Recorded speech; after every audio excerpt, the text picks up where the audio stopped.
Hello everybody, welcome aboard. Today we're gonna have a very special opportunity to talk about Lean Six Sigma, this powerful methodology that helps companies to improve their process and to increase their results, that helps professionals to develop their careers. So today we're gonna have a very special moment to understand the main points of this methodology, because we're gonna receive one of the great specialists on this methodology around the world, Theisen. Dick is a master black belt, author of this series of books, Climbing the Mountain, Lean Six Sigma Green Belt, Black Belt, and Yellow Belt. And we are very, very proud to receive Dick here and to understand how this methodology is being used around the world. So come here, Dick. Thank you very much for being with us. Thank you, Thiago, for the invitation. Nice, Hey, that's nice. Thank you very much. And I also would like to thank the Six Sigma group that organized this annual meeting, which is very important for us here in Brazil to spread the Six Sigma methodology and help people in the society to become stronger. I'd like to understand why Lean Six Sigma is a very used methodology around the world. It is important to understand where it comes from, because Lean Six Sigma was not defined, let's say, in a week time. So it's there. It's a result of almost 100 years of improvement methodologies put together in an improvement method, Lean and Six Sigma. In the beginning, it were two different methods. So Lean is more from the eastern part of the world, and Six Sigma more from the western part of the world. And about 15 years ago, it became together as one big improvement methodology. But it started already 100 years ago. Yeah. But why? Why it's important? Why does the companies use it? Yeah, well, first of all, why does a methodology last for 100 years? That's important because it proves its power. Otherwise, it would have been gone and replaced with something else. So it really helped companies and organizations to solve problems, to produce in a better way, better quality, lower lead times, shorter lead times, and then in the end, solving problems and costs. So it's a cost benefit for companies. I very often draw three circles on the piece of paper. It's about cost, quality, and time. So it's lower costs, higher quality, and shorter lead times. And actually, if you focus on shorter lead times, producing faster and delivering faster, and have a good quality, so no problems, then the costs go automatically down. So cost savings is sometimes the starting point for projects, but very often it's about time and quality, and then the cost comes automatically. What kind of process and company can use the Lean Six Sigma? Yeah, you're right. It's all started in industry because it has physical products. So you can pick the products, you can investigate them, you can measure performance of a product from a dimensional standpoint as well. Does it fit? Let's say, is it a good product? It started in industry. Especially in automotive. And since like 15 years, more or less, you see that other industries adapt these methodologies. So currently, nowadays, it is used in many different types of industries. So healthcare, government, service management, chemical industry, high-tech industry. So you see that it's many companies, many organizations, many type of companies adapt these methodologies, especially Lean. And in the high-tech industry and chemical industry, it's also more and more Six Sigma. When I was starting my career, I have never heard of Lean and Six Sigma. I studied mechanical engineering at a university. They didn't teach me anything about Lean Six Sigma techniques and tools and methods. So I was learning this in industry. How? Because I was involved in problem solving.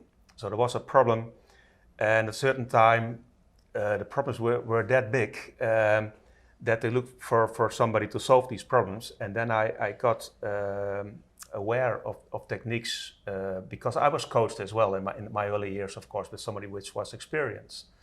And he learned me some of the tools. And then I was able to use these tools to solve problems that other people were not able to solve. Not because I was that smart or because I understood that process, but because I was using the tools.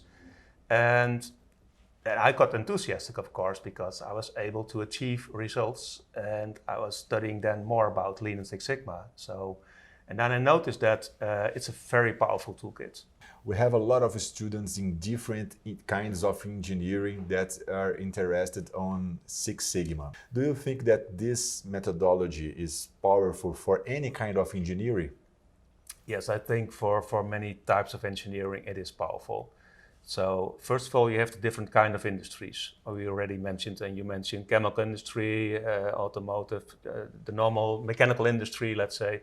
But don't forget also outside the industry. So people which are not engineers can benefit from these methods. But I always say for engineers, so either if it's design engineer or a quality engineer or let's say a process engineer, this is basic knowledge. More greenbelt stuff, let's say, is basic knowledge for engineers, educated engineers. So first of all, you have within Lean and Six Sigma, you have 3 different levels: yellow, green, and black. And sometimes in the middle there's some orange level, which some companies use, but mostly it's yellow, green, and black. So I would say that the yellow belt is an awareness training. So everybody in an organization applying Lean and Six Sigma should have a huge amount of people that understand the basics, which is a yellow belt level. So those people are team members. They understand the language, but they are not able to apply the more technical tools, let's say. So the green belt level is there for the engineers, the project managers, and the real problem solvers that want to deep dive into the problem solving process and managing these problem solving activities. So the black belt is the difference between green and black belt is that the green belt is more inter-department. So on a certain machine or certain allocation or certain departments, they're using that as a problem solving. And the black belt is more across different departments, across different industries, or maybe with a supplier and a customer and an organization itself. So it's more broad. So you need more management tools to be a black belt, first of all. Not only technical tools, also project management, change management. And the other difference between green and black, it gives you additional tool set. So some more complicated tools that you don't use very often. And for green belts, it's too complicated. But for black belt, they have knowledge about these. So it's two different. It's quite similar than you have in Brazil. We have a small difference because some companies has the white belt to start. Yeah. But the idea is the same. You know, one thing that I believe that is the most important thing in this methodology is that as soon as you start to apply it completely, you create a machine to develop people in your company. Yeah. The white belt is there. So the white belt is more in front of the yellow belt. So it's really awareness. So this is like a starter, and this is more experience, and this is the expert. And the white belt is what you can teach in a couple hours. People would understand what a D-mic means, for instance. Now I have a very, very important question here. What's the salary range of a person specialized in this methodology? It's difficult for me to talk about how much a black belt will earn because it differs. From industry to industry, from company to company, and especially from country to country, of course. Sure. What I can say is that a black belt most of the time earns more money than a green belt. For a yellow belt, not specifically, because it gives you the basic knowledge to be a team member, but also you see a lot of managers are not green and black belts, unfortunately. They should be, but a lot of managers, which earn more money, they take the yellow belt. But I think it's important that you see in a lot of vacancies, if you are looking for a job, sometimes it is required you are a green and black belt. Yeah. So it gives you the opportunity to apply to certain jobs more easily than other people which are not green and black belts. Yeah. And of course, this gives you then more money and more opportunity. I've already saw a lot of companies who they put a requirement for you to become a manager you need to done. Yeah. You see that sometimes. I would like to see that more, because in the early days of Lean Six Sigma, especially for General Electric and Motorola, for instance, these companies were demanding each manager should be a black belt or at least a green belt. Now you see some companies doing that, but not all companies, unfortunately. I talk many managers that do not have the basic knowledge of Lean and Six Sigma, but the middle management and project managers and engineers, they have these knowledge. So I would say that the top managers should become more knowledgeable about the power of these methods. Yeah, and they can earn more. For sure. Because not by earning more only, but because by saving a lot of money for the companies that they work for. Yeah, different ways to earn. And if you prove that you can save a lot of money for a company, and I can say some figures about that. I would say that a green belt project saves at least 50,000 euros for a single project. But I have seen green belt projects that saving 400,000 euros on a yearly basis, and a black belt even more.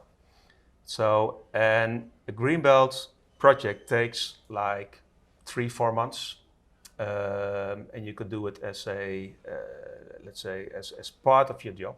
Yeah. But a black belt, some companies hire black belts to do this full time, and they can do like 5-6 projects on a yearly basis, saving $200,000 per project. So you can do the calculation. They can do a lot of. But what's Lean Six Sigma Academy and Theisen bringing to Brazil? Yeah, so we teamed up the LSSA with Theisen early this year, because the LSSA, the Lean Sigma Academy, developed examination programs, not only the books, but also certification programs and content to serve training institutes, universities, organizations, and in the end, individuals, professionals. But we cannot conquer the world alone. So we have the content, and Theisen has their specialism is to serve companies and organizations and individuals to take the exam and to do the certification. So they do the official part of the certification process and bring it around the world, including Brazil. Yeah. So I'm very happy now to introduce this to Brazil as well. Yeah. I would like, and I think that's important, that if we talk about certification, that it is worldwide recognized. So not every country, not every training organization defines their own certification. So if you have one certification across the world, it's easier for people to work in international companies and travel around the world and say, well, I'm Lean Six Sigma certified. And Dick, to finish, what would be the first steps for the one who wants to develop their career on the Lean Six Sigma? Yeah, you're talking about a professional, an individual person. You should have the knowledge first, of course, before you can apply it in an organization. So you should find the training institute or do it yourself, but that's difficult. So especially for the higher levels, you need to follow a training and get certified. And we have 2 types of certification. Maybe I should explain. You have the theoretical part and you have the practical part. So the theoretical part you can do by following training and do the exam. But it's like driving. You can have your driver license, doesn't make you a good driver. So you have to practice. So for the green belt, you need 1 practical project, and of course then you need an organization where you can apply this practical project. And for a black belt, it's 2 projects. Together, then you can get the theoretical and the practical certification, which makes you a real green belt and a real black belt, and not only theoretical green belt or black belt. Yeah. So thank you very much again. Thank you. Nice to receive you here. Thank you. Bye-bye. Bye-bye.